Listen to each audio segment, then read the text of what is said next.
Alors voici le transmetteur FM reçu rapidement par Amazon. Alors l'intérêt de ce petit appareil, j'en avais un précédemment qui n'a pas duré très longtemps. Alors l'intérêt est double, disposer de deux chargeurs smartphone tablette, maximum 2,1 ampères. Donc vous pourrez charger soit une tablette, soit deux smartphones. Et puis le deuxième intérêt, eh bien, c'est de pouvoir l'appairer avec un smartphone en Bluetooth.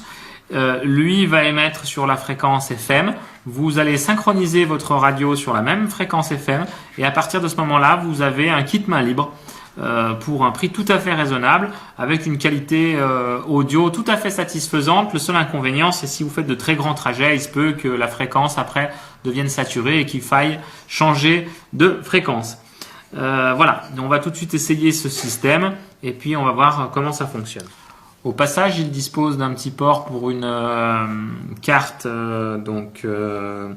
TF qui vous permettra de mettre de la musique MP3 dessus et puis de lire la musique qui se trouve sur la carte sans avoir besoin de votre téléphone. Vous allez appuyer sur le M dans ces cas-là pour basculer au mode de lecture musique de la carte. Vous rappuyez, vous êtes à nouveau avec le téléphone. Vous rejetez les appels avec le plus, le moins. Vous répondez en appuyant une fois. Vous pouvez aussi, si vous n'êtes pas en communication téléphonique, appuyer une fois, vous allez écouter de la musique, vous passez à la chanson suivante ou vous revenez à la chanson précédente. Et puis ici, avec le bouton, eh bien tout simplement, vous allez régler le volume. Voilà, très simple. Alors, pour l'utilisation, je vais déjà sur ma radio trouver une fréquence qui n'est pas surchargée. Donc, typiquement, il va falloir rechercher en fait une fréquence où vous n'entendez pas trop de grésillement. Moi, j'en ai une qui est la 107.8, qui va relativement bien. À partir de ce moment-là, je vais brancher le petit appareil. Tout de suite, on voit qu'il prend le relais. Voilà, il nous dit Bluetooth mode parce que je ne suis pas connecté avec l'appareil. Voilà, je viens de me connecter donc sur le petit appareil. À partir de ce moment-là, maintenant, je vais tout régler ici. Alors, je peux changer les fréquences ici, 107.7, 107.6, etc. Là, on voit donc je diminue les fréquences. Là, je les réaugmente. Je trouve donc, comme je disais, une fréquence qui est disponible, qui est celle-ci. Voilà. Là, je vais pouvoir régler le niveau du son. Alors, je vous conseille fortement de mettre le son quasiment à fond au niveau de votre petit appareil et puis de la même manière vous mettez aussi le son à fond sur votre smartphone. À partir de ce moment là, un appui sur l'appareil et vous allez pouvoir jouer la musique. Voilà, donc vous voyez que la qualité sonore est quand même relativement bonne. Voilà, un appui et j'arrête, je rappuie pour remettre. Ici, quand je tourne le bouton, je passe à la chanson suivante. Voilà. Et si je vais dans l'autre sens, eh bien tout simplement, il remet la chanson précédente. Ça, c'est pour ça. Ensuite, Siri fonctionne. Il me suffit de laisser appuyer. Quel temps fera-t-il demain ?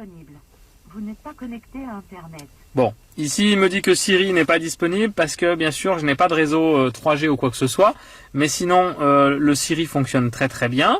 J'ai pu le tester.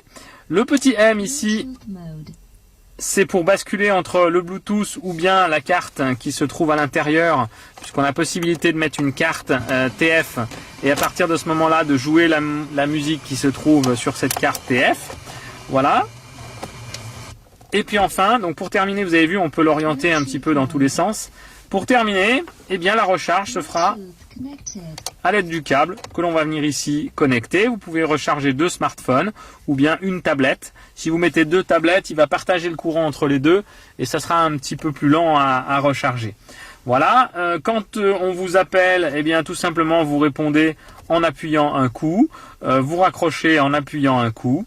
Et je crois qu'on a fait le tour des fonctionnalités. Petit appareil qui remplace avantageusement celui que j'avais auparavant.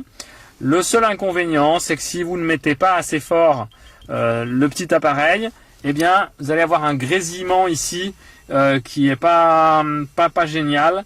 Je vous fais une démo. Voilà. Là ici, j'ai mis une musique, sauf que, eh bien, je suis obligé de monter le son très fort pour l'entendre. Voilà, et on entend un espèce de bruit de fond derrière, très désagréable.